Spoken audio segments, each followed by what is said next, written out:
Magandang gabi o araw po sa inyo. Ako po si Melba, taga rito sa Sitio Malantaw, isang baryong napaliligiran ng kagubatan at bundok sa bihirang mapuntahan ng mga taga-bayan. Ang kwento kong ito ay nangyari pa noong taong 1979 at hanggang ngayon tuwing naaalala ko yung mga nangyari, kinikilabutan pa rin ako. Hindi po ito gawa-gawa lang.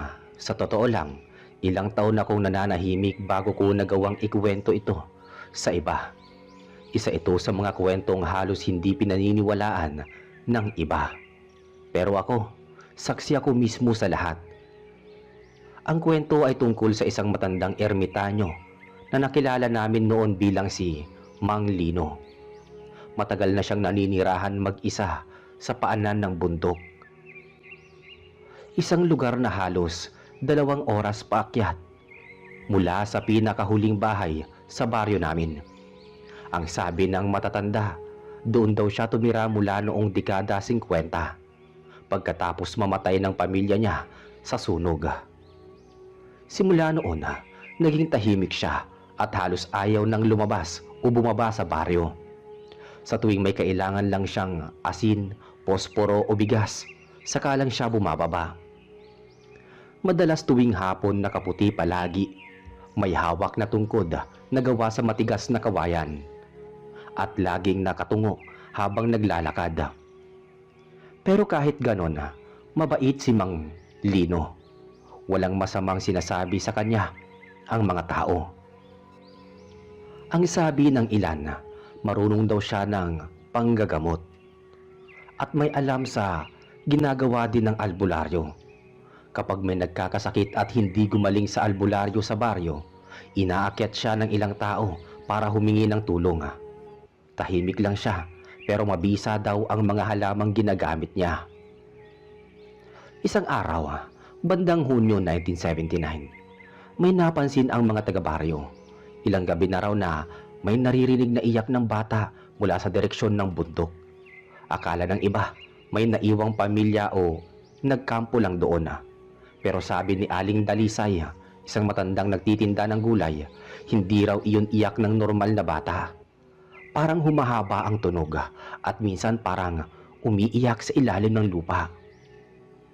Hindi yan basta-basta iyak lang. May sisidlan niyang sigaw. Parang may laman ang boses, sabi ng matanda. Pagkalipas ng ilang araw, bumaba si Mang Lino sa baryo. Dala ang isang batang babae, mga 6 o 7 taong gulang lang siguro. Maputla, marumi at parang takot na takot. Dinala niya ito sa tindahan ni Kapido para bumili ng bigas, tuyo at sabon. Ito pala ang bago kong kasama sa kubo, sabi ni Mang Lino sa may-ari ng tindahan. Anak mo ba yan? Tanong ni Kapido. Hindi, inampong ko. Natagpuan ko siya sa may batis, gutom na gutom at umiiyak.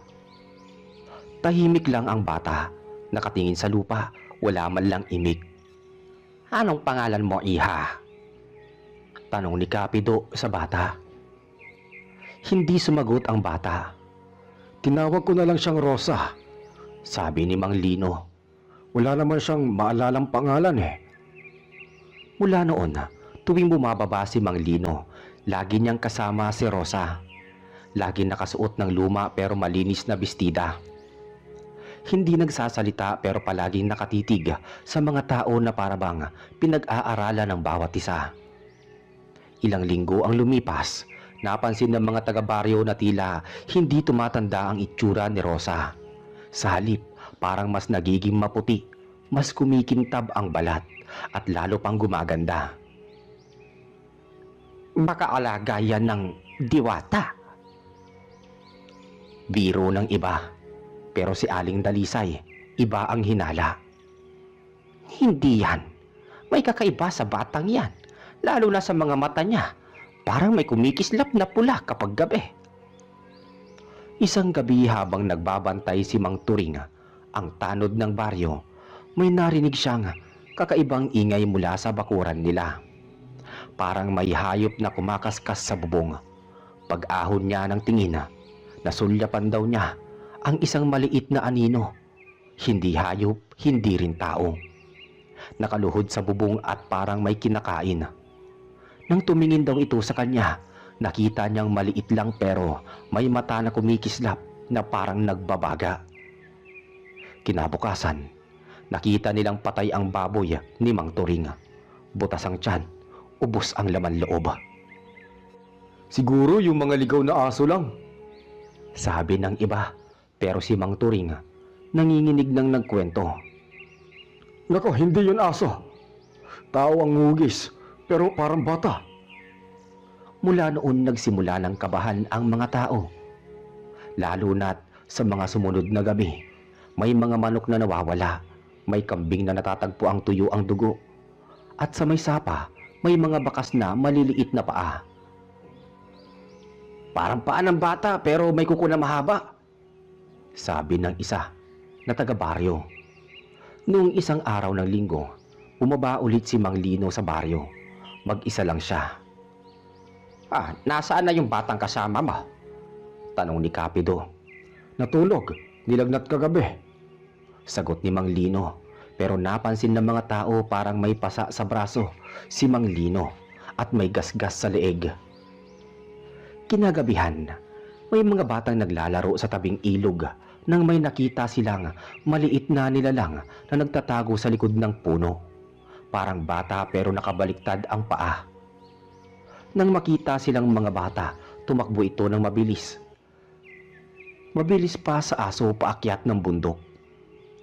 Kinabukasan, dumating sa baryo si Aling Pasing, galing sa kabilang probinsya. Taga-Sisyo Lawin daw siya. Mga 3 bayan ng layo. Nag-usap sila ni Kapido nang mapatingin siya sa isang larawan sa dingding ng tindahan. Larawan iyon ni Mang Lino noong binyagan ng anak ni Kapido. Kasama si Rosa. Bigla raw namutla si Aling Pasing. Yan yung bata. Yan yung anak ng kapitbahay namin. 3 buwan na siyang nawawala. Ayon pa rito, napatingin ang lahat sa isa't isa. Baka magkamukha lang, sabi ni Kapido. Hindi. Siya yun, pero patay na siya. Nakita namin ang bangkay niya sa ilog. Walang laman ang tiyan. Pagkatapos ng pagkakakilanlan ni Aling Pasing kay Rosa, kumalat ang balita sa buong baryo. Patay na daw yung batang yun. Kung ganun, ano yung kasama ni Mang Lino? Ngunit walang gustong umakyat sa bundok para alamin. Takot ang mga tao, lalo na't gabi-gabi, naririnig nila ang mahihinang yabag mula sa kagubatan. Minsan ay parang tawa ng bata na humahalo sa hangin. Si Mang Lino sa kabila ng mga usapan, tahimik pa rin sa kubo niya sa taas ng bundok.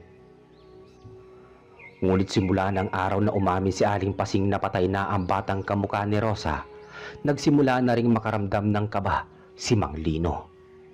Noong gabing yun, habang nakaupo siya sa labas ng kubo, may hawak na lamparang langis, napatingin siya kay Rosa. Wala ito sa banig nito.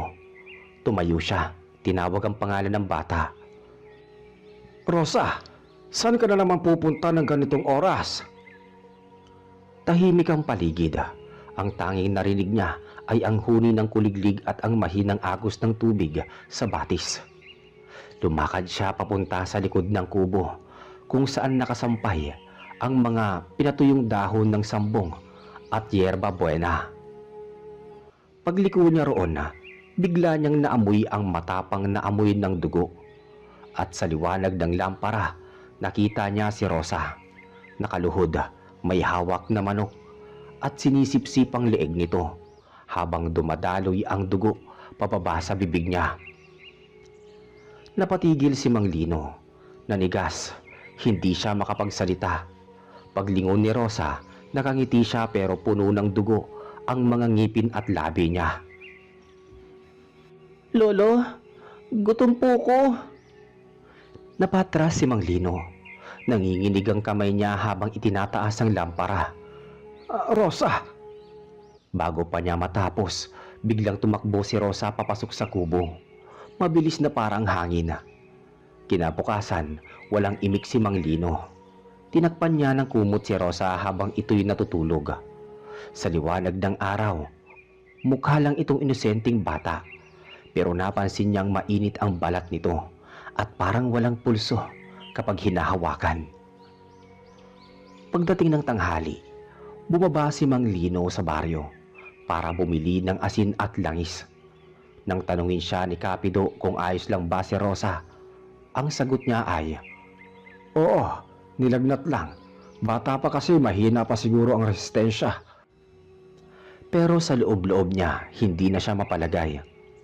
Pagbalik niya sa kubo, wala na si Rosa. Wala na rin sa paligid ang mga damit nito, nakakalat. Sa lupa may mga bakas ng paa na parang sa bata pero nakabaliktad. Sinundan niya iyon hanggang sa may batis. Doon nakita niya si Rosa nakaupo sa bato, nakatingin sa langit. Rosa, saan ka galing? Ngumiti lang ito.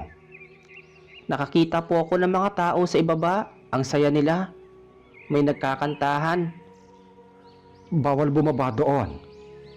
Mariing sambit ni Mang Lino. Bakit po? Maraming tao, hindi mo kilala. Tahimik lang si Rosa.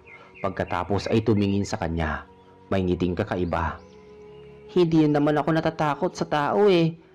Mas takot sila sa akin, Lolo. Hindi alam ni Mang Lino kung anong ibig sabihin noon Pero nang tumingin siya sa mga mata ng bata, nakita niyang may bahid ng pula ang mga yon. Parang sinag ng apoy sa loob ng mata. Simula noon hindi na nakatulog ng mahimbing si Mang Lino. Gabi-gabi naririnig niya si Rosa na lumalabas ng kubo ng tahimik. Tapos ay bumabalik bago sumikat ang araw. Isang madaling araw, sinundan niya ito. Tahimik lang siyang naglalakad sa ilalim ng liwanag ng buwan hanggang sa marating niya ang gilid ng kagubatan. Doon nakita niyang si Rosa ay nakaluhod sa tabi ng isang baboy ramo. Kagat ang tiyan nito at dinidilaan ang dugo na parang uhaw na hayop. Diyos ko! Mahinang sambit ni Mang Lino. Napalingon si Rosa at sa sandaling yon, malinaw na nakita ni Mang Lino ang anyo nito. Mahaba ang dila, mahaba ang kuko at pumapayat habang kumakain na parabang hinihigop ang laman loob. Nang tumigil ito, bumalik ang anyo. Batang babae ulit, maputla pero inosente ang tingin. Lolo, bakit po kayo gising? Hindi nakasagot ang matanda. Nanginginig siya habang tinitignan ng bata. Kinabukasan, nagsimula na siyang magdasal sa lumang orasyon na natutunan niya pa sa kanyang ama. Alam niyang hindi ordinaryo ang batang ito, pero hindi niya rin kayang patayin o itaboy. Napamahal na ito sa kanya. Baka may awa pa ang Diyos sa kanya.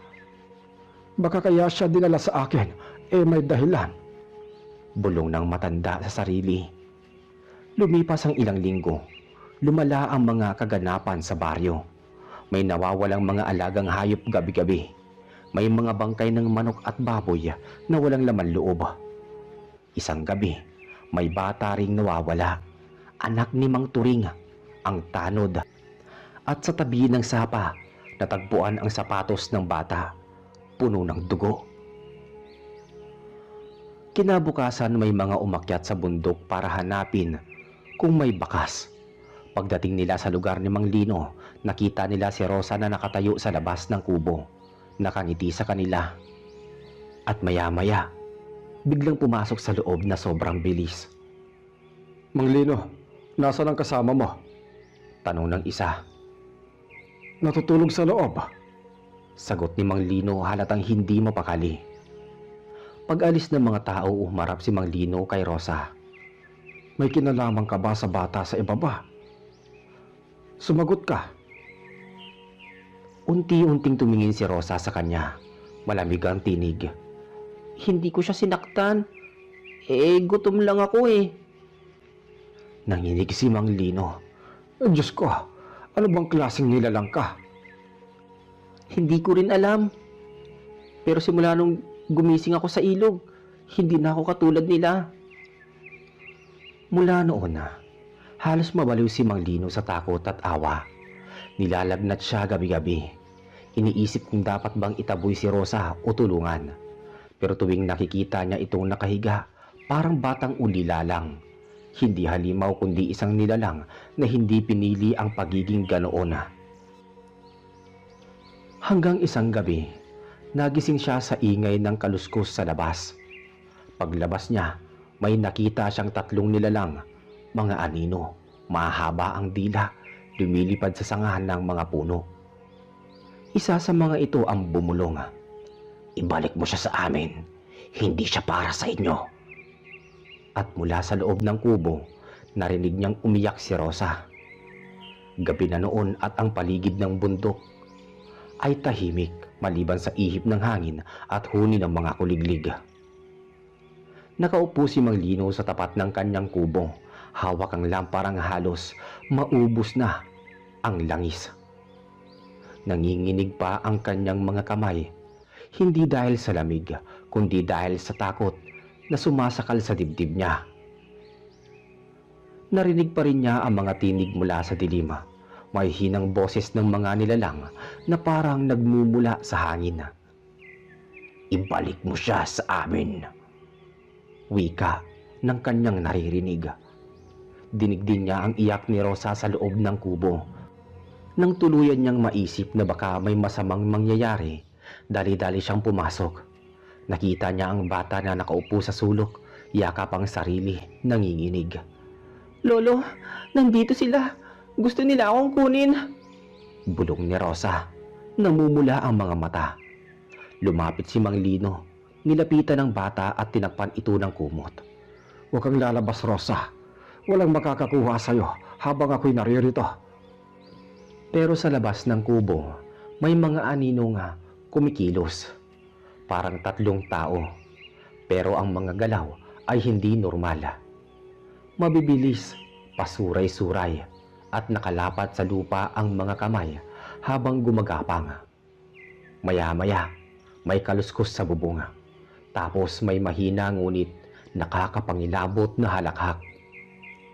Kinuha ni Mang Lino ang anting-anting na nasa ilalim ng kanyang banig. Isang lumang bato na may ukit ng krus at 3 titik na hindi niya mabasa. Matagal niya na iyong gamit tuwing may nagpapagaling sa kanya, panlaban daw sa masasamang espiritu. Kung totoo man kayo, subukan niyong lumapit. Bulong niya. Sa isang iglap may kumalabog sa pinto. Malakas, parang may bumangga. Tapos may boses ng babae. "Lino, buksan mo. Ako ang ina ni Rosa." Halos magdugo ang tenga ni Mang Lino sa kakaibang tono ng boses. Malambing pero malamig, parang walang laman ang kaluluwa. Hindi mo ako maluloko. "Hindi mo siya pag-aari. Dugo namin siya. Ibinigay lang siya sa iyo para lumakas. Pero ngayon, kukunin na namin." Niyakap ni Rosa ang kanyang lolo. "Lolo, ayaw kong sumama sa kanila." Hindi kanila makukuha hanggat humihinga ako. Ngunit sa sandaling yon, may sumampal na hangin sa buong paligid. Pumasok sa mga siwang ng dingding ang malamig na ihip. Sabay may bumalot na amoy ng bulok na karne. Paglabas ni Mang Lino ng kubo, nakita niya ang 3 nilalang. Isa sa kanila babae na mahaba ang buhok, maputla ang balat at nakalabas ang dila na singhaba ng braso ng bata. Ang 2 naman ay lalaki, payat na parang buto-buto na, may mga mata na kumikintab at humpak ang pagmumuka. Bakit niyo siya gustong kunin? Bata siya, walang kasalanan. "Hindi siya tao. Isa siya sa amin, anak ng lahi ng gabi. Binuhay mo lang siya nang di mo alam ang kapalit." Nang sandaling yun naalala ni Mang Lino ang unang gabi nang makita niya si Rosa. Nakaluhod sa tabi ng batis, umiiyak, marumi at tila naliligaw. Ang tubig noon kulay dugo. Akala niya lang nasugatan ng bata, pero baka iyon na ang hudyat. Bumalik siya sa loob, Kinuha ang sako ng asin, binudbura ng paligid ng pinto at mga siwang ng dingding. Ayokong ibigay ang batang yan. Wala na kayong karapatan sa kanya. Narinig niya ang sigaw ng mga nilalang sa labas, matinis at parang sabay-sabay. Kung di mo siya ibibigay, kukunin namin siya. Biglang lumipad ang bubong ng kubo, tinangay ng malakas na hangin at pumasok ang isa sa mga aswang.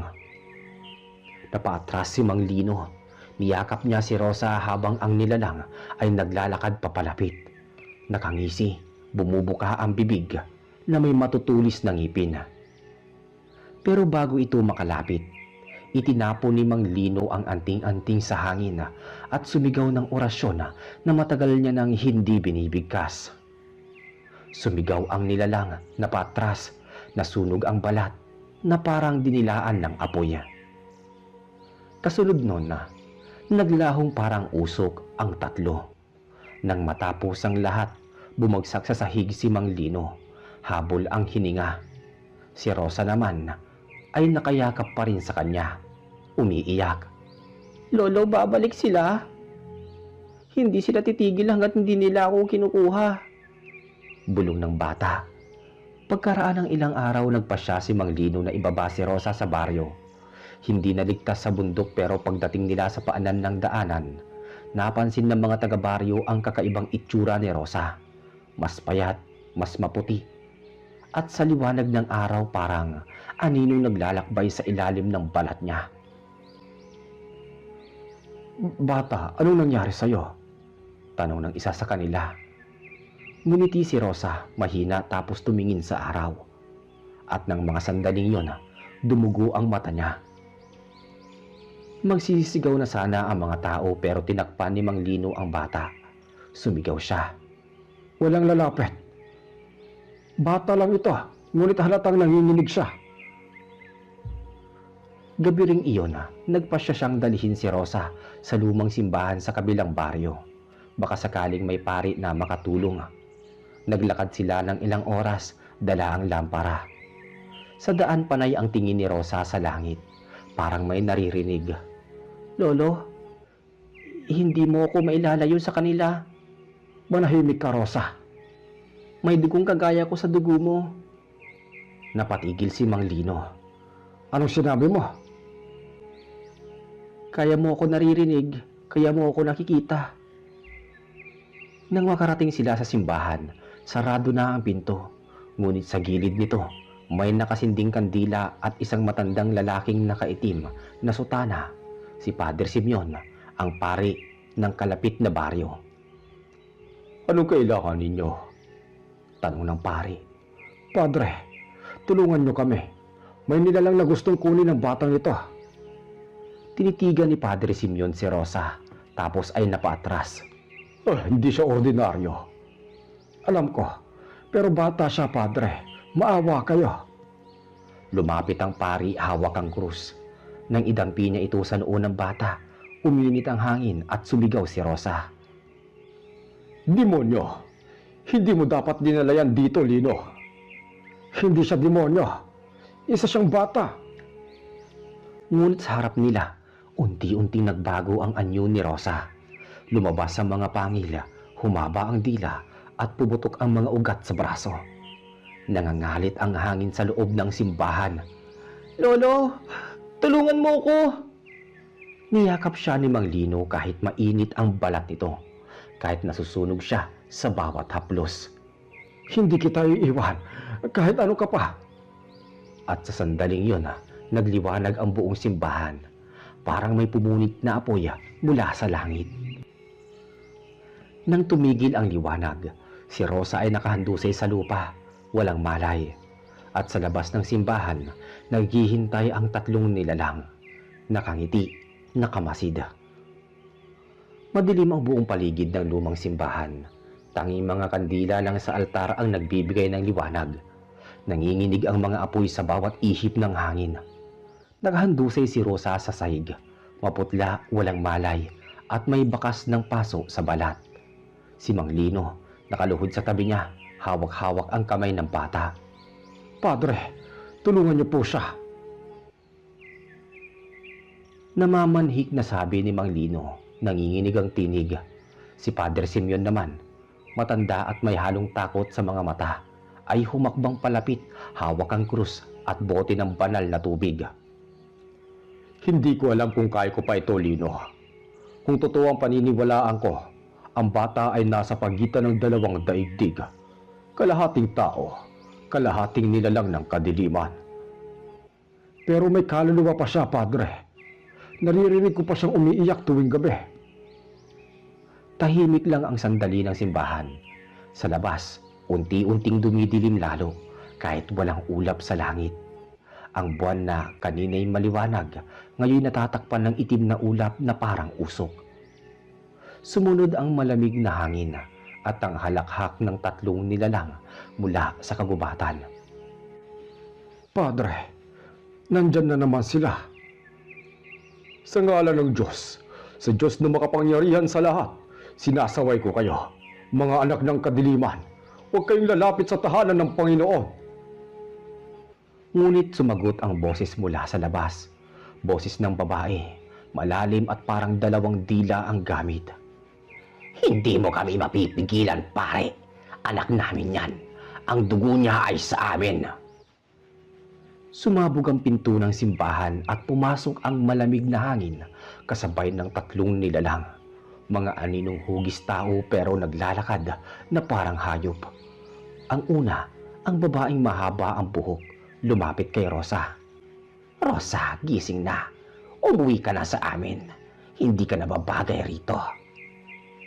Nanginginig si Mang Lino. Tumayo siya, humarang sa pagitan nila. Hindi mo siya anak. Niligtas ko siya mula sa ilog na nilamon niyo ng dugo. Hindi mo siya niligtas, Lino. Ibinuhay mo lang muli ang gutom niya. Tugon ng babae.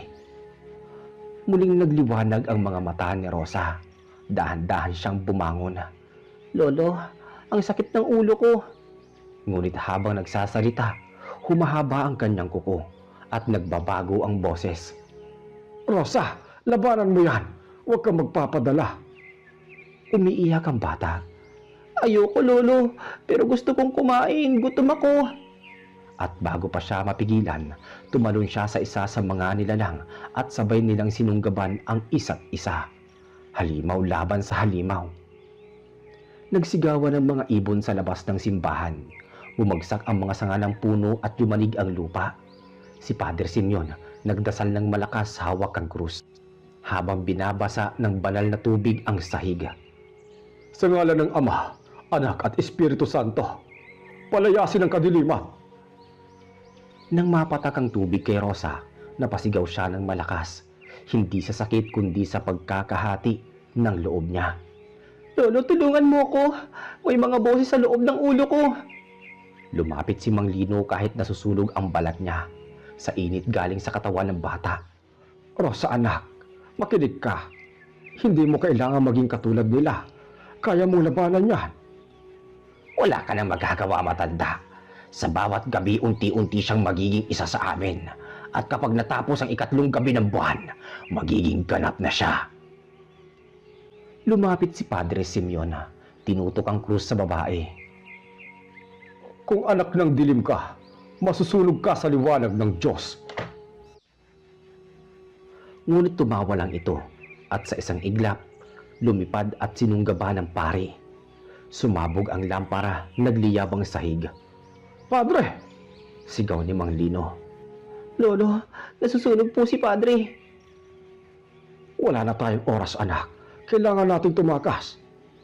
Lumabas sila sa gubat. Nagdilima. Walang buwan. Ang mga kuliglig tahimik. Ngunit habang tumatakbo sila, naririnig ni Mang Lino ang pakpak ng mga nilalang sa taas. Mabilis, mabigat, parang malalaking paniki. Lolo, hindi sila titigil. Babalikan nila tayo. Kung ganoon, dito na natin to tatapusin. Dinala niya si Rosa sa isang lumang kuweba sa gilid ng bundok kung saan dati siya nag-aalay ng halamang gamot. Doon may lumang bilog na bato sa gitna. Altar ng mga ninuno, sabi ng matatanda. Lolo, anong gagawin natin? Kaya mong pumili, Rosa. Tao ka, hindi ka halimaw. Ngumiti ang bata pero may luha sa kanyang mga mata. Pero yung dugo ko hindi sa tao. Nararamdaman ko kapag may dugo, naaamoy ko kaagad. Kung ganoon, dito mo tapusin ang sumpa. Ako ang bahala sa'yo. Ngunit bago pa siya makapagpatuloy, dumating na ang tatlong nilalang.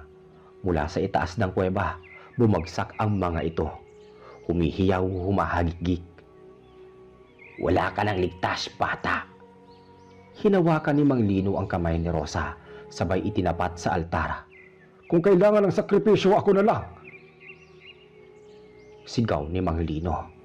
Huwag mo na siyang kunin. Ngunit si Rosa ay umiiyak at nanginginig. Hindi pwede, Lolo. Ako ang dapat mawala. Ako ang sumpa. At bago pa siya mapigilan, kinagat niya ang sarili niyang braso at idinikit ang dugo sa bato. Sumigaw siya ng napakalakas. Boses ng bata, boses ng halimaw na sabay-sabay. Kumulog ng malakas. Yumanig ang lupa at nagliwanag ang kuweba. Ang tatlong nilalang ay napapasigaw habang nagliliyab at natutunaw sa apoy. Si Rosa nakatayo sa gitna, umiiyak habang unti-unting naglalaho ang anyo niya sa liwanag. Lolo? Rosa anak, huwag mong gawin yan. Salamat po sa pag-ampon. Mahina niyang sabi bago tuluyang naging abo ang kanyang katawan. Naiwan si Mang Lino nakaluhod, yakap ang mga abo. Tahimik ang paligid, tanging hangin lang ang humahaplos sa kanyang balikat. Kinabukasan, natagpuan siya ng mga taga-baryo sa kuweba. Nakatulala, hawak ang lumang bato na may marka ng dugo. Wala na si Rosa. At mula noon, hindi na muling nakita si Mang Lino sa baryo. Sabi ng mga matatanda, minsan daw kapag gabi ay tahimik ang bundok. May nakikita silang matandang lalaki na may kasamang batang babae. Naglalakad sa gilid ng batis, may dalang lampara. Tahimik lang daw, pero kung makikita mo sa liwanag, ang anino ng bata, walang paa. Makalipas ang 15 taon matapos mawala si Mang Lino at si Rosa, nanatiling tahimik ang baryo. Walang gustong pumunta sa parte ng bundok kung saan naroon ang kuweba. Sabi ng matatanda, may mga ilaw daw na biglang lumalabas tuwing kabilugan ng buwan. Ilaw na parang lampara at minsan ay tinig ng bata na tumatawag ng Lolo.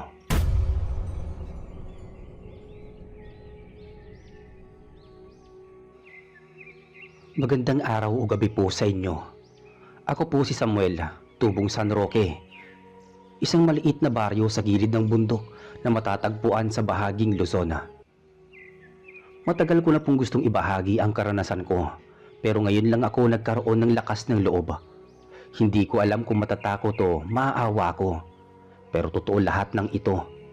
Tungkol ito sa isang panahon ng buhay ko, noong taong 1984 na halos ikasira ng aking pag-iisip.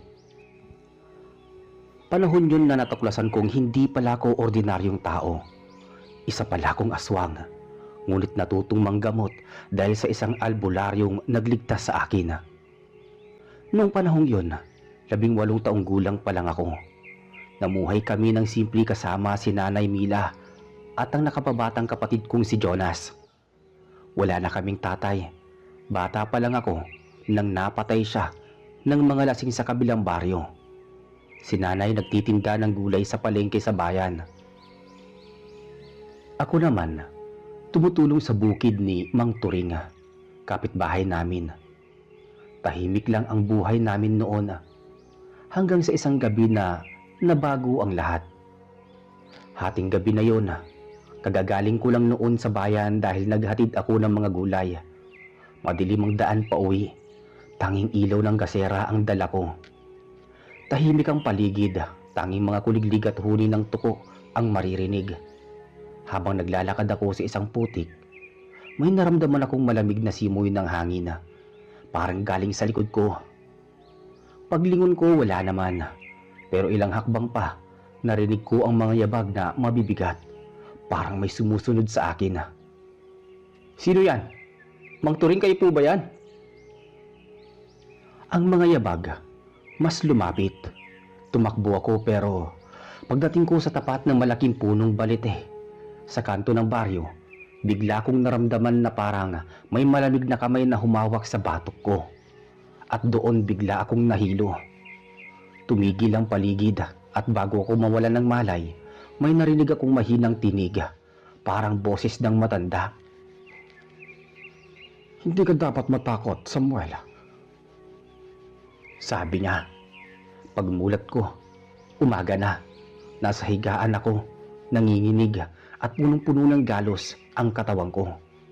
Si nanay umiiyak habang pinupunasan ng pawis ko. Sabi niya, nakita daw nila akong nakahandusay sa tapat ng bahay ni Mang Turing. Duguan at malamig pa ang katawan. Akala nila patay na ako.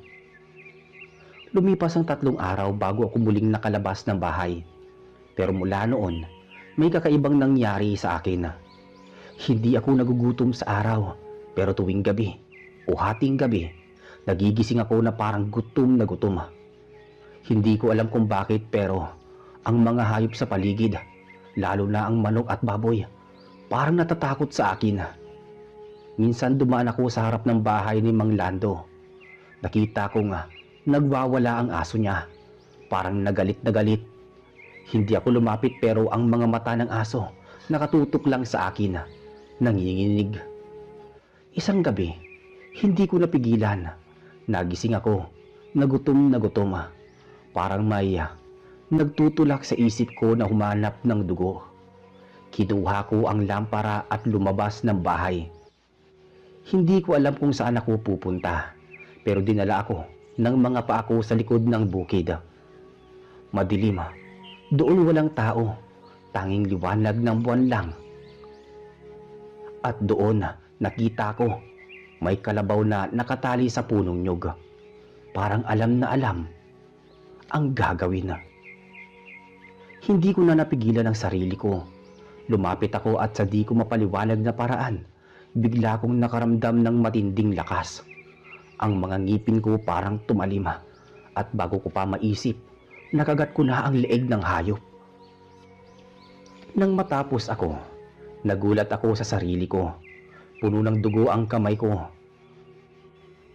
Gusto kong magsuka pero pinakiramdaman ko ang busog ko. Kinabukasan, kumalat sa baryo na may nilalang daw na kumakain ng mga alaga sa gabi. May nagsabing aswang daw at doon ko lang napagtanto kung ano ako. Sinubukan kong itago ang sarili ko. Hindi ako lumabas tuwing gabi. Hindi na rin ako sumasama sa mga kasamahan ko sa bukid. Pero kahit anong iwas ko, nararamdaman kong unti-unti akong nag-iiba. Ang balat ko namumutla. Ang mga mata ko minsan nagiging pula kapag nagagalit ako. At kapag naaamoy ko ang dugo, parang nawawala ako sa sarili. Hanggang isang gabi, may kumatok sa bahay namin. Isang matandang lalaki, nakaputing kamisita, at may dalang supot na may mga dahon at ugat. Matandang lalaki. Ako si Mang Doroteo. Albularyo ako mula sa kabilang baryo. May nakarating sa akin tungkol sa iyo, iho. Tahimik lang ako. Natatakot ako na baka patayin niya ako. Kasi sabi ng mga tao, albularyo ang kalaban ng mga aswang. Pero hindi niya ako tinitigan ng may galit. Bagkus parang naawa siya sa akin. Hindi mo kasalanan yan. May sumpa sa dugo mo. Pero pwede nating baguhin yan. Sumpa po? Paano? Hindi ko namang ginusto to eh. May paraan pero mahirap. Kailangan mong matutong kontrolin ang sarili mo at gamitin yung lakas mo para sa kabutihan. Hindi ako makapaniwala. Isang albularyo gustong tulungan ang isang aswang na tulad ko. Simula noon, pinatira niya ako sa kanyang bahay sa kabilang baryo, malapit sa ilog. Doon nagsimula ang kakaibang buhay ko. Hindi bilang halimaw kundi bilang isang nilalang na tinuturuan kung papaano maging tao ulit. Ilang araw matapos akong sumama kay Mang Doroteo, tinuruan niya akong gumawa ng mga halamang gamot. Basbasan ng orasyon at gamutin ang may sakit. Pero lagi niyang sinasabi ang tunay na lakas, Samuel, hindi sa katawan, nasa loob ng puso. Hindi ko kaagad naintindihan, pero habang tumatagal, nakikita kong totoo ang sinasabi niya. Sa tuwing may dumadating na pasyente, pinapagamit niya ako ng kapangyarihan ko, hindi para manakit kundi para makaramdam ng sakit ng iba, at ito ay gamutin. Isang gabi habang nagpapahinga kami sa ilalim ng kubo, nagtanong ako, "Mang Doroteo, bakit niyo po ako tinutulungan? Aswang ako." Dahil minsan ako rin, halos naging isa sa inyo. Napatingin ako sa kanya. Hindi na siya nagsalita pa, pero simula noon, mas naging mahigpit ang pagtuturo niya sa akin. Parang alam niyang may darating na pagsubok. At dumating nga iyon. Isang gabi, may tumawag sa amin mula sa kabilang baryo. Isang buntis daw ang sinapian ng masamang espiritu. Si Mang Doroteo, sinamahan ako. Pagdating namin sa bahay, malamig ang hangin at lahat ng tao takot. Ang babae nakahiga, umiiyak at biglang sumisigaw ng mga salitang hindi maintindihan. Samuel, lapit ka. Gamitin mo ang lakas mo, huwag ka matakot. Lumapit ako, pero pagtingin ko sa mata ng babae, may nakita kong anino. Itim, kumikilos parang usok. At sa loob ng utak ko may boses na nagsasabi ng, "Sumama ka sa amin, Samuel." Nanginig ako. Pero bago pa ako makagalaw, biglang sumigaw si Mang Doroteo. Labanan mo, huwag mong hayaang lamunin ka. Pagmulat ko, hawak ko na ang kamay ng babae at nararamdaman kong parang may humihigop ng hangin sa paligid. Nawala ang boses at pagtingin ko, maayos na ulit ang buntis. Yan yon, Samuel. Kaya mong gamutin kahit ang mga sinasapian. Hindi mo kailangan maging halimaw. At doon ko na naranasan kung ano ang pakiramdam ng isang nilalang na bagamat may dilim sa kalooban, kaya pa rin gumawa ng kabutihan. Pero hindi pa roon natatapos. Noong sumunod na buwan, may dumating na mga taga-baryo. May dala silang sibat at itak. Sabi nila, ako daw ang kumakain ng mga hayop sa paligid. Tinuro nila ako sa harap ni Mang Doroteo. At sa gabing yun, may nangyaring hindi ko makakalimutan habang buhay. Mga alas 8 ng gabi, nang may marinig kaming malalakas na sigawan sa labas ng bahay. May mga dalang sulu at sibat ang mga tao. Naririnig ko pa ang sigaw ng mga babae at bata sa labas. "Ilabas niyo yung aswang na iyan na tinatago ninyo, Mang Doroteo." Kinain na naman ang mga alaga namin kagabi. Hanggat di namin nakikita yung binata mo, hindi kami aalis dito.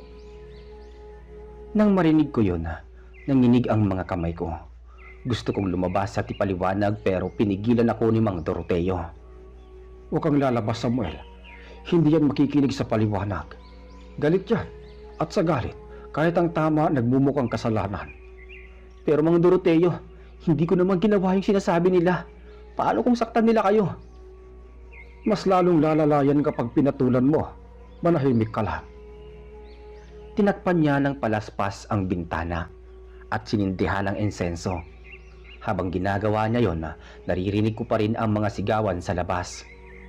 Ilang sandali pa, may isa sa kanila ang nagtangkang pumasok. Malakas ang hampas sa pinto. Samuel, huwag kang kikilos kahit anong mangyari. Pag ako ang nagsabi, saka ka lang lalabas.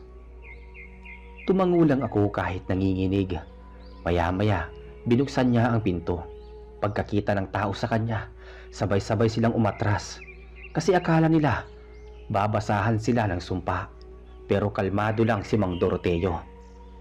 Kung sinasabi niyong aswang ang alaga ko, ipakita niyo muna ang ebidensya. May mga alaga kaming patay. May mga marka sa leeg. Yan ang ebidensya. At nakita niyo bang ginawa niya yon? Hindi. Pero sino pa ba? Siya lang naman ang kakaiba rito. Napayuko ako. Sa kabila ng lahat, kahit totoo ang ilan sa sinasabi nila, hindi ko rin ginusto. Gusto kong sumigaw. Gusto kong ipaliwanag, pero pinigilan ako ni Mang Doroteo ng kanyang kamay. Tumalikod siya sa kanila at pabulong na nagsabi sa akin, Kung gusto mong mabuhay, Samuel, kailangan mo matutunang pigilan ang apoy sa loob mo. Pagkasabi niya nun, bigla kong naamoy ang dugo. May isa sa mga lalaki sa labas, may sugat pala sa braso. At doon ko naramdaman muli ang gutom. Yung hindi ko na dapat maramdaman. Mabilis kong hinigpitan ang pagkakahawak sa sarili kong kamay. Pinilit kong wag lumapit. Pero ang mga mata ko, unti-unting nag-iiba. Mang Doroteo, hindi ko na kaya. Kaya mo yan. Diyan susubukin kung totoo kang tao pa. Maya-maya humupa din ang gulo. Umalis ang mga tao matapos silang payapain ni Mang Doroteo. Pero bago umalis, ang isa sa kanila, tinuro pa ako mula sa labas. Bantayan mo yung binata mo, albularyo. Pag may nangyaring kakaiba ulit, hindi na kami maniniwala sa dasal mo. Kinabukasan umalis kami ni Mang Doroteo sa baryo. Pumunta kami sa mas liblib na lugar, malapit sa paanan ng bundok. Kung saan halos walang bahay. Doon niya itinuloy ang pagtuturo sa akin. Pero napansin ko, palakas ng palakas ang mga bisita niya. Mga taong may kakaibang sakit. Mga batang nagkakasakit bigla. Mga babaeng sinasapian. Isang gabi dumating ang isang lalaki na may dalang anak na halos wala ng malay. Sabi niya, 3 gabi nang nagwawala at walang makagamot. Dinala namin sa loob. Paglapit ko, nakita ko na may kakaibang aura yung bata. Itim, kumikintab parang usok na may anyo ng mga kamay na nakayakap sa kanya. Naramdaman kong humigop yun ng lakas mula sa paligid. Samuel, oras mo na.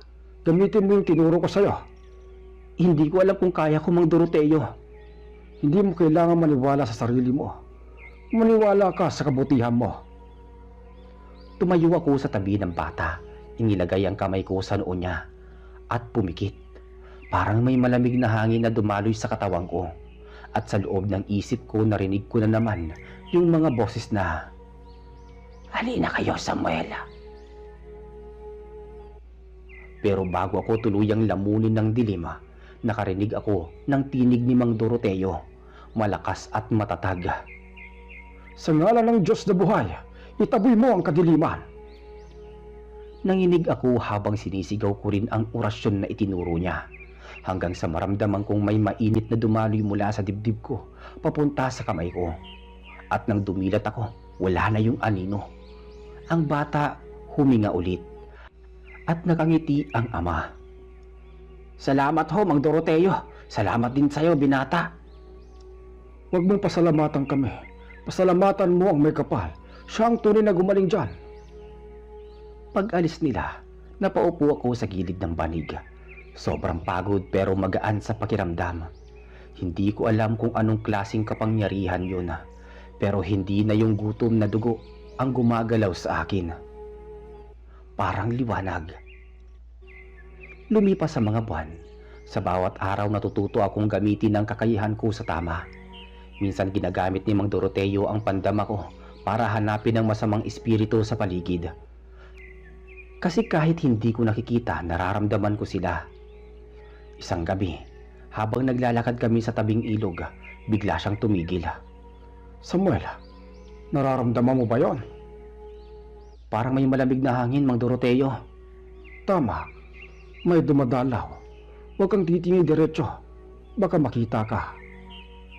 Dahan-dahan kaming lumakad, pero sa gilid ng mata ko, nakita ko ang nilalang na nakaupo sa bato. Mahaba ang buhok, puti ang damit, pero itim ang muka. At nang mapansin ko, ngumiti ito, ngunit wala siyang mata. Tumakbo kami pabalik sa bahay. Pagdating namin, agad siyang nagsaboy ng asin sa paligid at binasahan ng dasal ang bawat sulok. Hindi ordinaryong kaluluwa yon. Isa yung tagapamagitan ng dilim. Hinahanap ka, Samuel. Ako? Pero bakit ako? Dahil sa dugo mo, alam nila na hindi ka ganap na tao. Gusto ka nilang makuha bago tuluyang magbago ang kaluluwa mo. Hindi ako nakatulog buong gabi. At mula noon, alam kong hindi lang tao ang kalabang ko, kundi ang mismong kadilimang gusto akong sakupin at kunin pabalik. Dumating ang araw na nagkasakit si Mang Doroteo. Biglaan lang, nilagnat siya ng mataas at hindi makabangon. Ginawa ko lahat ng tinuro niya. Mga dahon, mga orasyon, pati langis na may basbas. Pero kahit anong gawin ko, hindi siya gumagaling. Hanggang isang gabi, tinawag niya ako. Samuel, oras ko na. Huwag niyo po sabihin yan, Mang Doroteo. Gagaling kayo. Makinig ka. Ang kapangyarihang meron ka, gamitin mo para sa iba. Huwag mo hayaang lamunin ka ng galit o gutom. Kasi kapag bumigay ka, mawawala lahat ng tinuro ko. Pero paano? Paano ako mabubuhay nang wala kayo? Sa bawat dasal mo, ako yung magiging gabay mo. At doon dahan-dahan siyang pumikit at hindi na muling nagising pa. Naiwan akong mag-isa sa kubo. Kinabukasan, inilibing ko siya sa paanan ng bundok. Pagkatapos nun, lumuhod ako at nagdasala. Sa unang pagkakataon, hindi bilang aswang, kundi bilang isang taong natutong magmahal, matakot at maniwala sa kabutihan.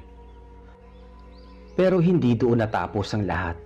Dahil makalipas ang 3 gabi, mula nang mamatay si Mang Doroteo, may narinig akong mga yabag sa labas ng kubo.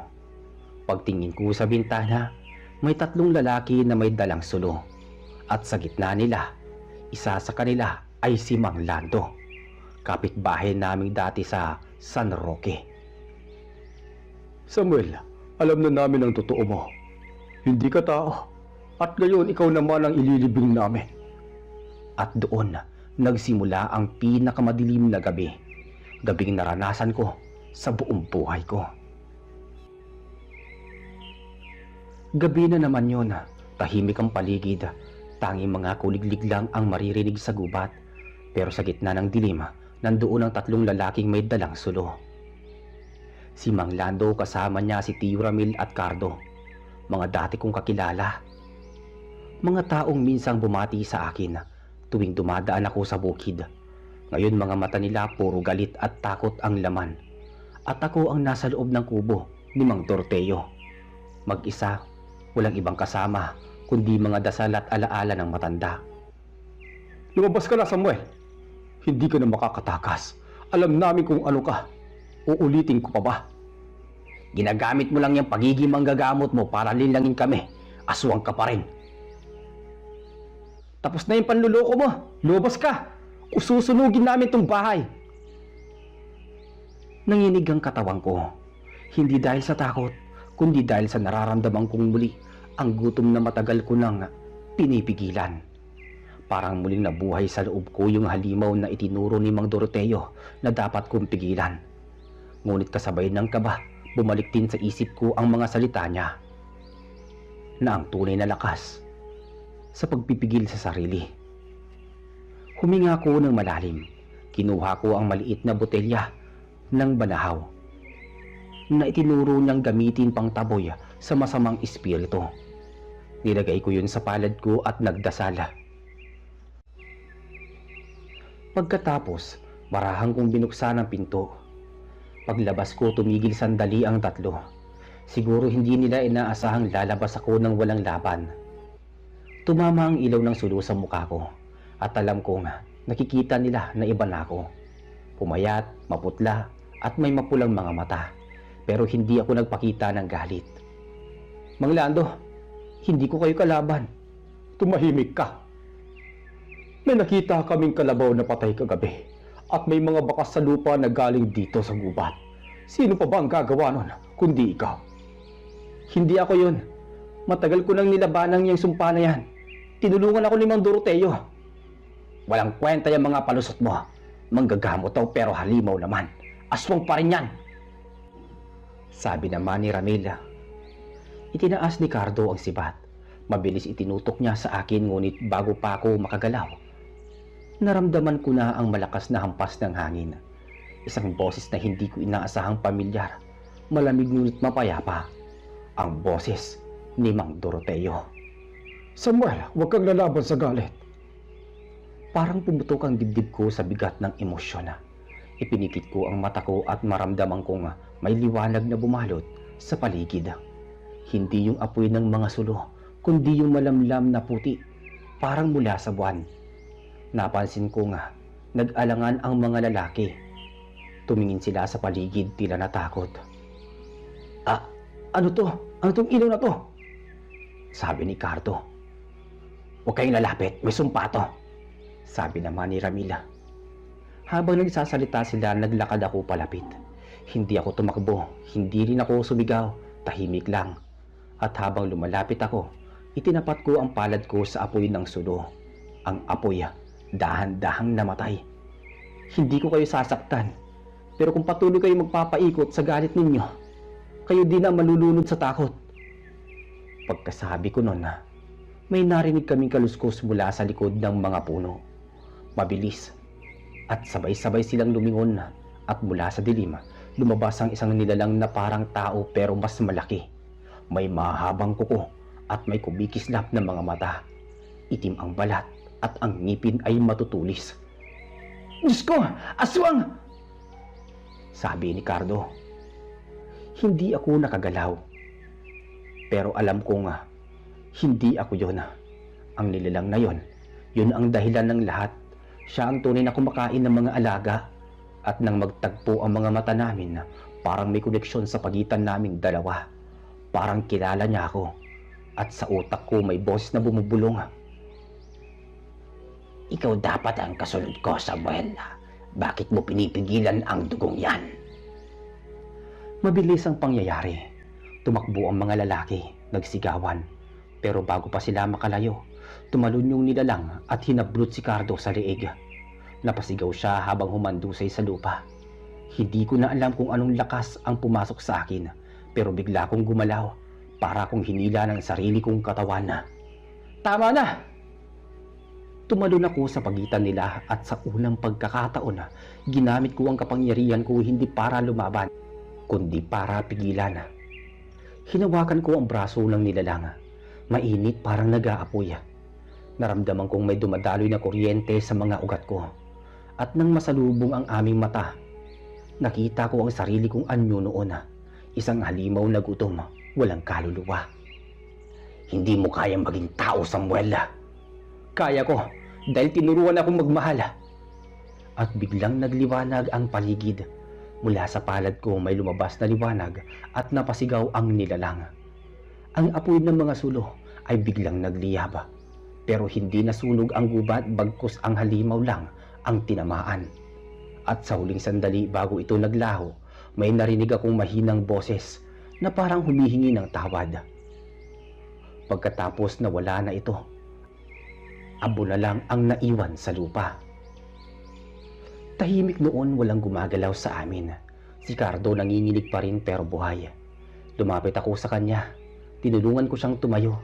Si Mang Lando at Tio Ramil hindi makapaniwala sa nakita nila. Tinitigan nila ako. Halata sa mukha nila ang hiya at pagkalito. Samuel, patawad. Akala namin. Walang dapat pagpatawad. Takot lang ang nagtulak sa inyo. Sabi ko naman. Pero yung nilalang na yun, ano yun? Bahagi ng sumpa ko. Pero natapos na. Pag-uwi nila, naiwan akong mag-isa sa gubat. Tahimik, malamig pero magaan ang pakiramdam ko. Tinignan ko ang langit, ang buwan na bilog, pero hindi ako nakaramdam ng gutom. Sa halip, nararamdaman kong parang may malamig na hangin na yumakap sa akin. At sa loob ng isip ko, muli kong narinig ang boses ni Mang Doroteo. Tandaan mo, Samuel, minsan ang pinakamabuting manggagamot ay yung minsang naging halimaw dahil alam niya kung gaano kasakit ang kadiliman. Lumipas ang bawat mga buwan. Bumalik ako sa San Roque. Tahimik na ang baryo. Wala nang mga patay na hayop. Wala nang sigawan tuwing gabi. Nagpatayo ako ng maliit na kubo sa tabi ng ilog. At doon ko tinuloy ang natutunan ko kay Mang Doroteo. Mga tao natutong magtiwala ulit sa akin. Minsan pumupunta sila para magpagamot. Hindi nila alam na ang gumagamot sa kanila ay isang nilalang na minsan nilang kinatakutan. Pero yun ang gusto kong mangyari. Tahimik, mapayapa, at habang nakatingin ako sa tubig ng ilog, nakikita ko pa rin ang sarili kong refleksyon. Hindi na aswang, hindi na rin ganap na tao, pero isang nilalang na natutong pumili ng kabutihan. Ngayon si Reggie, Taon na ang lumipas. Marami na rin akong natutunan. Pero tuwing dumidilim ang gabi, minsan pa rin akong nakakaramdam ng lamig sa batok. Na parang may nakamasid at sa bawat hampas ng hangin ay naririnig pa rin akong pamilyar na tinig. At doon, alam kong may kasunod pa dahil minsan kahit gaano kalalim ang pagbabago, ang sumpa ng dugo ay hindi basta-basta nawawala. At kung minsan, kapag napapatingin ako sa langit sa kalagitnaan ng gabi, nakikita kong parang may liwanag na kumikislap sa may gubat. Pero sa ngayon, tahimik ang gabi. Ako si Samuel, dating binatang tinuruan ng albularyo, at ngayon manggagamot ng mga nilalang at tao. Ang sumpa ko naging gamot, ang dilim ko naging liwanag. At dito na po natatapos ang kwento. Maraming salamat sa pakikinig. Magandang araw po sa inyo. Ako po si Celso, taga Barangay San Bernabe, sa bahagi ng Quezon. Matagal ko na pong gustong ibahagi sa inyo ang kwentong ito. Kasi hanggang ngayon, kahit 4 na taon na ang lumipas, hindi pa rin ito nabubura sa isip ko. Totoong nangyari to, at ako mismo ang nakasaksi sa ilan sa mga bahagi ng pangyayaring yon. Ang kwento ni Athena, ang babaeng binuntis ng isang nilalang na hindi tao. Taong 1984, panahong simple pa ang buhay sa aming baryo. Lahat magkakakilala, halos bawat kanto may taniman ng nyog, at sa gabi, tanging kuliglig at alon ng hangin sa palayan ang maririnig. Doon ako lumaki kasama ang 3 kong matalik na kaibigan, sina Athena, Mildred at Carlo. Si Athena ang pinakamatanda sa amin, 21 noon. Maputi, maamo ang muka, at kahit simpleng dalaga lang, maraming nagkakagusto. Si Mildred naman, tahimik pero matapang. Siya yung tipo ng kaibigang hindi takot makipagsabayan kahit kanino. Si Carlo, pinsan ni Athena. Siya yung laging kasama ko sa paghuhuli ng isda sa sapa o kaya pagputol ng kawayan sa gilid ng gubat. Ako naman si Celso, ordinaryong binata lang, anak ng magsasaka. Nung una normal ang lahat, pero isang araw, napansin namin ni Carlo na si Athena madalas nang lumabas mag-isa. Minsan daw gabi na nasa may balitian pa rin. Yung parte ng baryo kung saan may lumang punong balite at halos walang dumadaan kapag malalim na ang gabi. Athena, bakit gabi ka na umuwi? Tanong ko minsang nakasalubong ko siya sa may kalsada. Ngunit ngumiti lang siya. May kinakausap lang ako, Celso, kaibigan ko. Kaibigan? Sino? Tanong ko. Basta hindi mo siya kilala. Sagot niya sabay iwas ng tingin. Tahimik na lang ako noon pero sa loob ko parang may kakaiba. Hindi normal sa kanya ang ganon. Dati takot nga yan lumabas pag nagdidilima. Pero ngayon parang hindi na siya natatakot kahit mag-isa. Pagkaraan ng ilang linggo, si Mildred ang unang nakapansin ng pagbabago sa kanya. Celso, napansin mo bang pumapayat si Athena? Tapos parang laging tulala. Oo nga. Si Carlo nga sabi may narinig daw siyang boses sa may baliti kagabi. Parang si Athena daw yung tumatawa. Napatigil si Mildred. Tumatawa? Gabi na? Tumango ako. Mga alas 10, sabi ni Carlo. May kausap daw siya doon na lalaki. Pero nung nilapitan niya, wala siyang nakita. Napalunok si Mildred. Halatang kinilabutan. Baka naman sinasabing lalaki hindi naman tao yun. Hindi ko sinagot yun. Kasi sa baryo namin, marami ng kwentong umiikot tungkol sa mga engkanto sa may balite. May nawawala daw na bata noon, tapos kinabukasan, natagpuan lang sa ilalim ng puno. Buhay pero tulala. May mga baka rin daw na bigla na lang nagkakasakit kapag napapadaan doon. Pero dahil sanay na ang mga taga-baryo, naging normal na lang yung mga takot sa mga kwentong ganon. Isang gabi ng Sabado, napagpasyahan naming puntahan si Athena.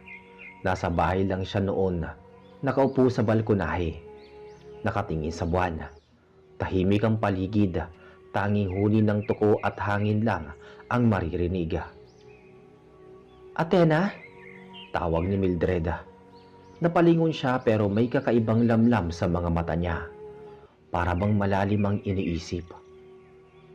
"Oh, nandito kayo," sabi niya, bahagyang nakangiti. "Gabi na ah, bakit hindi ka pa natutulog?" Tanong ni Carlo. "Hindi ako makatulog eh, ang ganda kasi ng buwan." Nagkatingin ang kaming tatlo. Hindi naman kami sanay na ganito siya katahimik. Dati yung bungis-ngis na Athena, pero ngayon parang laging malayo ang tingin. Maya-maya, bigla siyang tumayo at tinuro ang puno ng balite sa di kalayuan. "Doon siya," mahina niyang sabi. Sino?" "Si Ramil. Siya yung kaibigan ko, laging nandyan." Napakunot noo si Carlo. "Sino bang Ramil?" Hindi na siya sumagot. Pumasok na lang siya sa bahay at sinara ang pinto.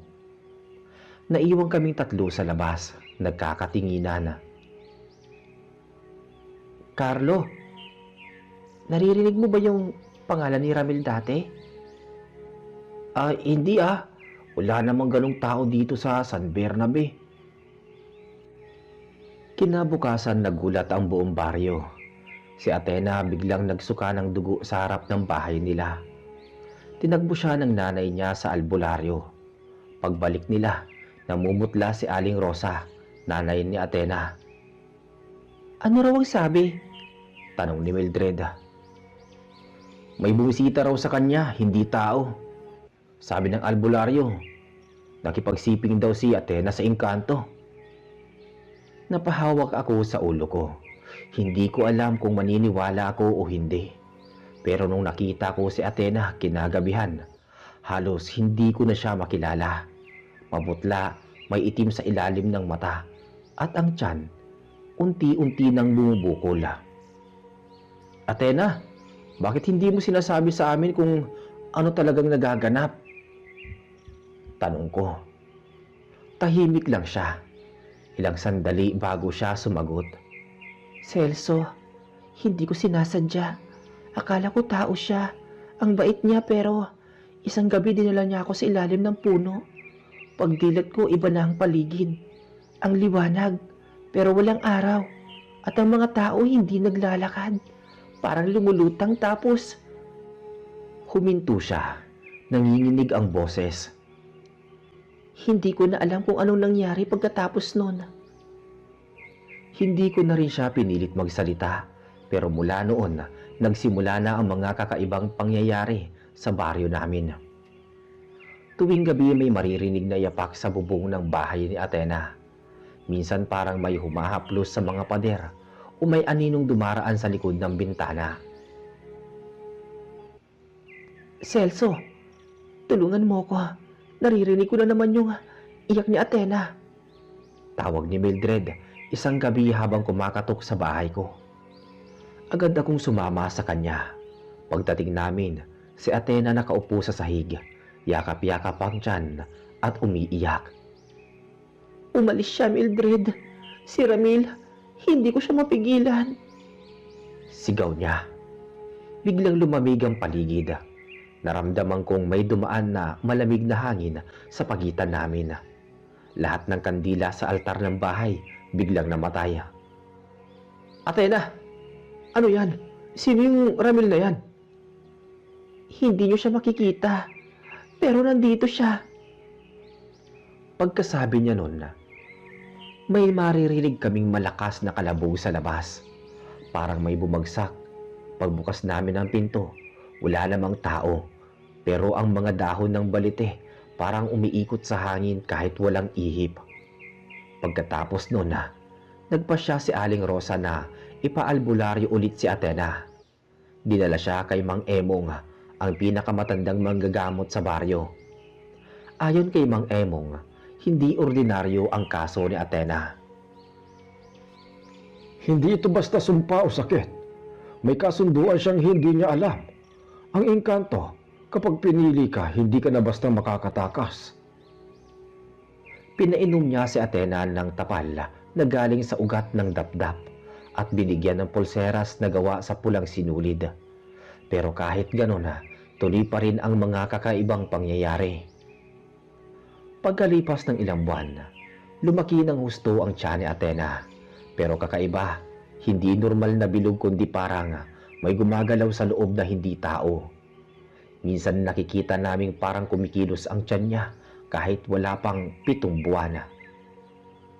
Mildred, hindi normal yan.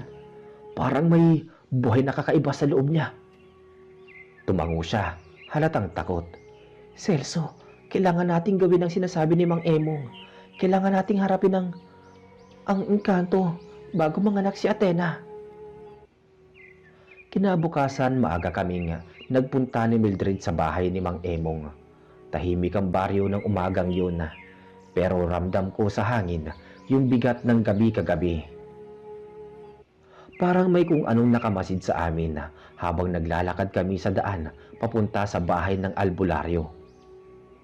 Pagdating namin, nag-alay ng insenso si Mang Emong sa harap ng kanyang maliit na altara. May mga dahon ng anahaw, mga tuyong bulaklak at bote ng langis. Mang Emong, lumalala na po si Athena. Hindi na siya makatulog. Lagi niyang sinasabi na bumabalik si Ramil. Tumingin si Mang Emong sa amin. Mabigat ang mga mata. Ramil, yan ba ang pangalan ng engkantong nakabuntis sa kanya?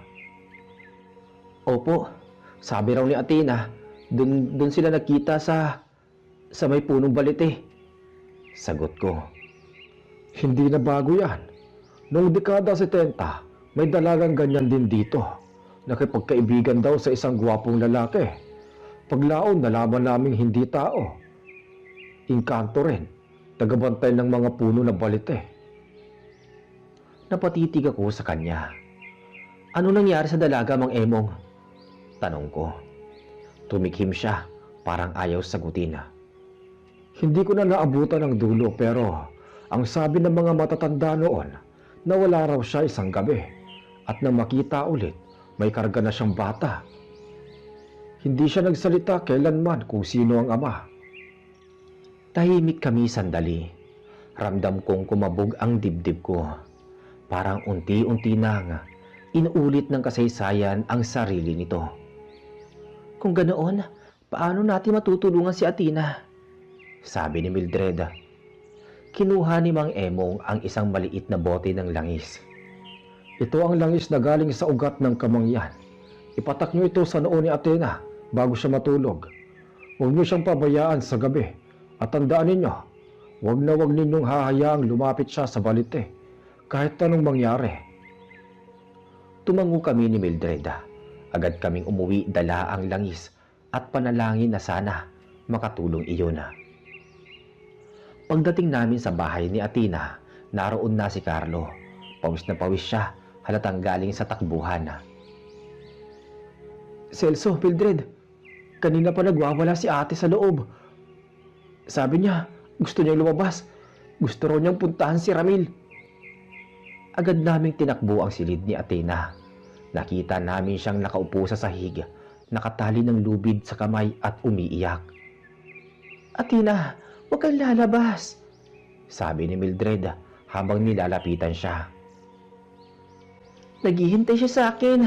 Sabi niya, kukunin niya kami ng anak namin. Sabi ni Athena, nanginginig ang boses. Walang anak, Athena. Engkanto yan. Niluko ka lang niya.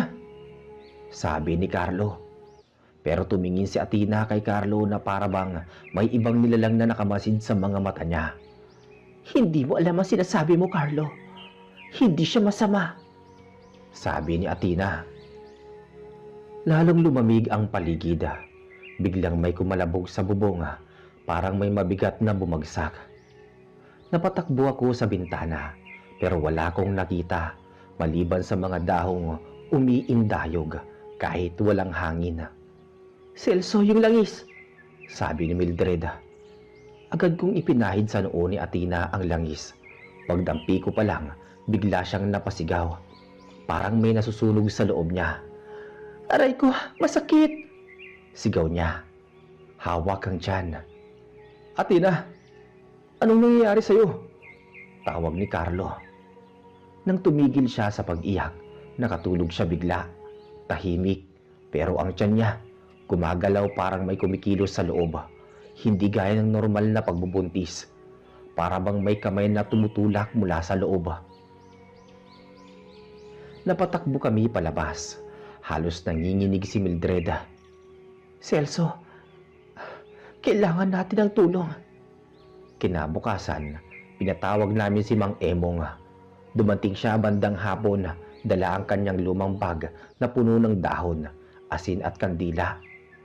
Pagpasok niya sa bahay, agad siyang napahinto. Malakas ang presensya dito. Narito siya. Hindi siya umalis. Si Ramil? Oo, at nakatali ang kaluluwa ni Athena sa kanya. Agad siyang nagsindi ng 3 kandila at nagsimulang magdasal. Naglagay siya ng asin sa 4 na sulok ng bahay. Habang nagdarasal, biglang lumakas ang hangin sa loob. Kahit sarado ang mga bintana. "Umalis ka na. Hindi ka nararapat dito." Sigaw ni Mang Emong. Biglang may narinig kaming boses. Boses ng lalaki. Mahina, pero malinaw. "Hindi mo siya maaalis sa akin." Napalingon kami. Si Athena, gising na. Pero hindi siya yung dating Athena. Ibang-iba ang itsura ng mga mata niya. Parang walang puti. Itim lang lahat. "Ramil," bulong niya, sabay ngiti na nakatitindig balahibo.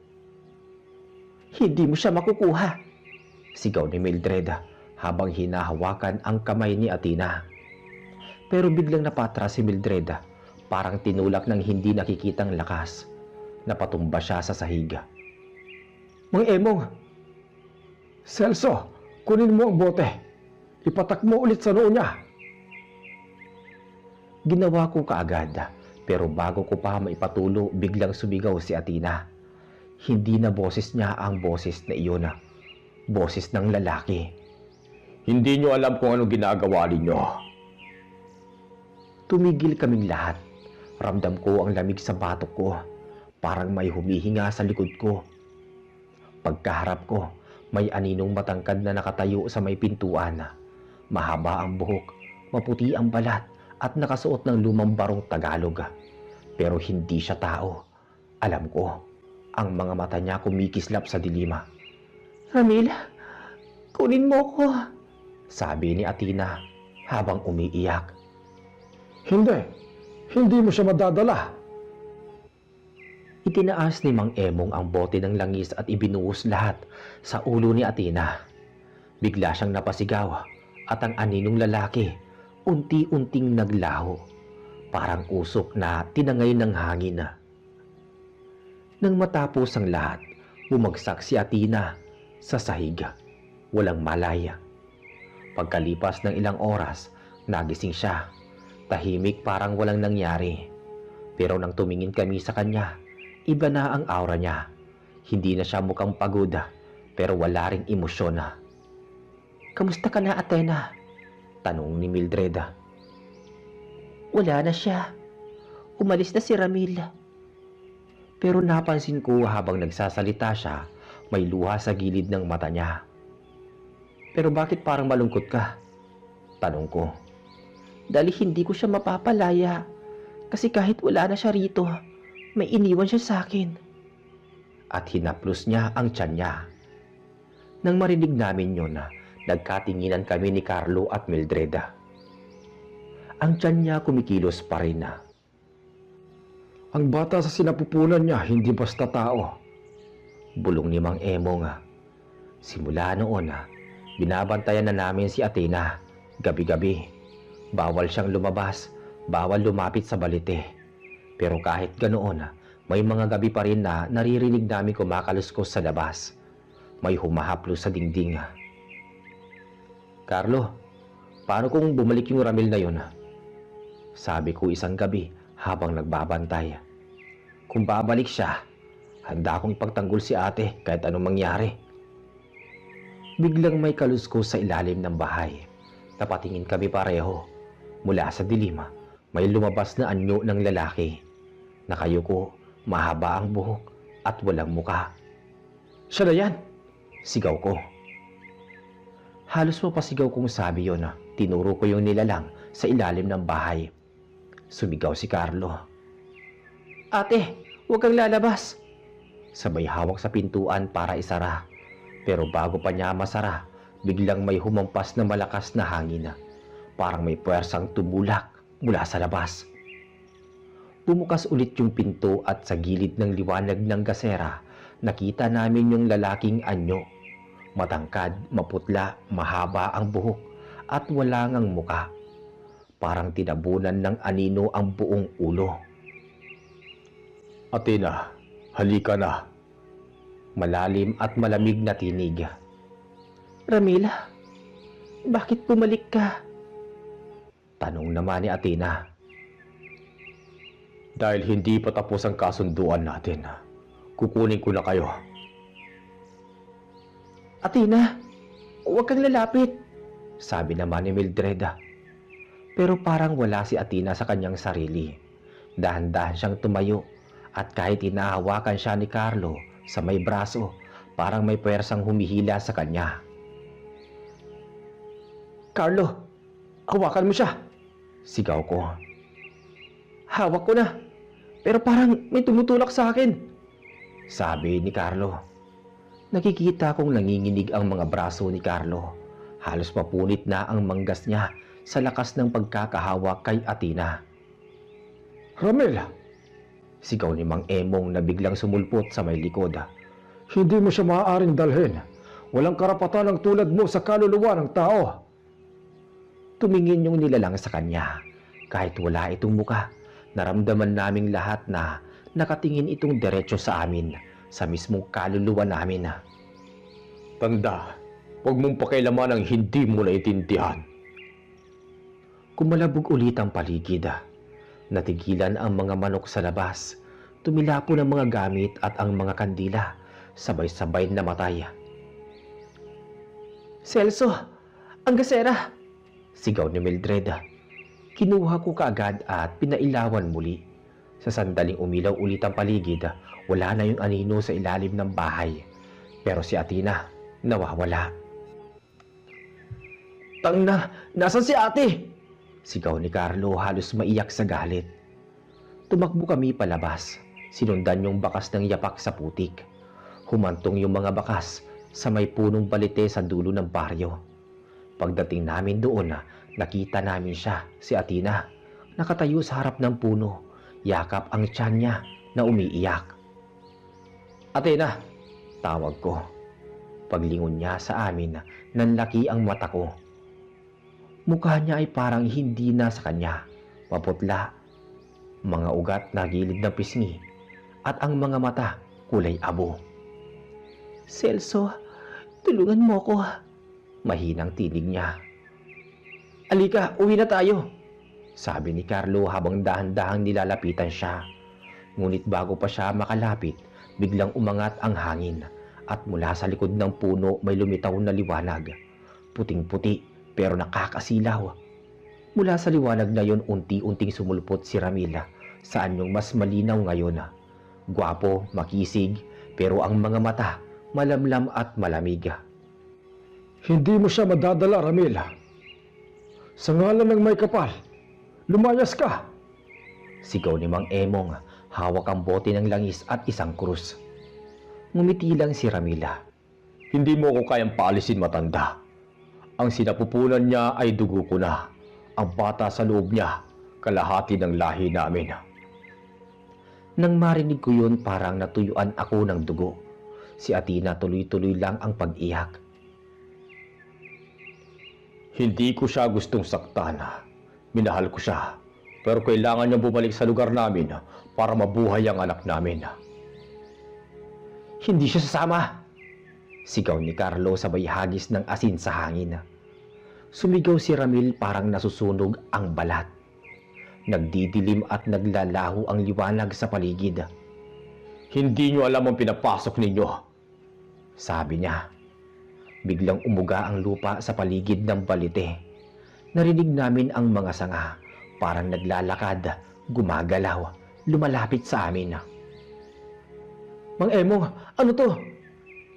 Kailangan nating tapusin to ngayon. Celso, ilapit mo si Athena dito. Dali-dali kong nilapitan si Athena. Halos wala na siyang malay. Ilagay mo tong tali sa pulso niya. Utos ni Mang Emong sabay abot ng pulang sinulid. Pagkakabit ko pa lang ng sinulid, biglang sumigaw si Ramil. Hindi mo siya may tatali sa inyo. Umangat siya sa ere. Kasabay nun, ang tiyan ni Athena gumalaw ng malakas. Napasigaw si Athena. Halos mawalan ng boses. Celso, may lalabas! Sigaw ni Mildred. Tumingin ako at doon ko nakita ang hindi ko malilimutan habang buhay. Sa ilalim ng buwan sa gitna ng balite, bumuka ang tiyan ni Athena. Hindi ko maintindihan kung papaano parang may kamay na lumabas mula sa loob. Puno ng dugo pero walang sigaw, walang iyak ng sanggola. Ang anak namin. Lumapit si Ramil. Pero bago pa niya mahipo, hinampas ni Mang Emong ang krus sa hangin. Sa liwanag ng Diyos, bumalik ka sa iyong pinagmulan. Sumabog ang liwanag. Ang puno ng balite parang nagliyab pero walang apoy. Lahat kami natumba.